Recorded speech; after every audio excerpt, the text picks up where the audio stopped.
હવે જીઓડી થઈ ગયું. અમારે કહેતા હતા કે વાત કરીશું પણ મને નથી ખ્યાલ આવતા ભગવાનને. લાલા એ બહાર છે ને, તું અંદર હોય અત્યારે એ જ તારો ભગવાન, એ જ તને અહીંથી કાઢશે.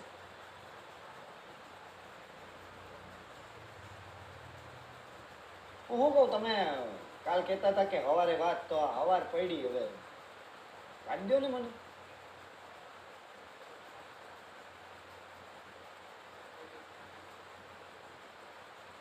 એ મારા ઘરે 5 વર્ષની દીકરી હે, બાયડી રાહ જોતી હશે. કાઢી દો ને ભગવાન.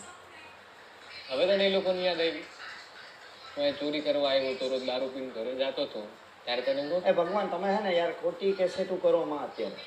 મને ખબર હે એ બધું. તમે શું સલાહ દીધી? દાંત શું કાઢો હો યાર, ગજબ હો તમે.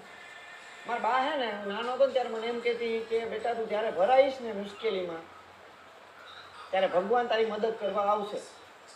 આ તમે કાંઈ મદદ તો કરી હે નહીં અત્યાર લગી. આમ હું જોતા છો નહીં, સંતરા ખોલે રાખો ને દાંત કાઢો રાખો, કાંઈ કહીએ. એ મારે હે ને નથી નીકળતું, બરોબર? તમે ન નીકળતા, હું મારી રીતે નીકળી. નથી નીકળવું. આના કરતા હે ને મરી ગયો જ ને તો સારું. તમે એને મજા કરો, દાંત કાઢો હો, સલાહ લીધે રાખો. તો દાંત કાઢવાનું આમ પ્રભુ જોઈએ ને. સર મને ખ્યાલ છે હવે મારે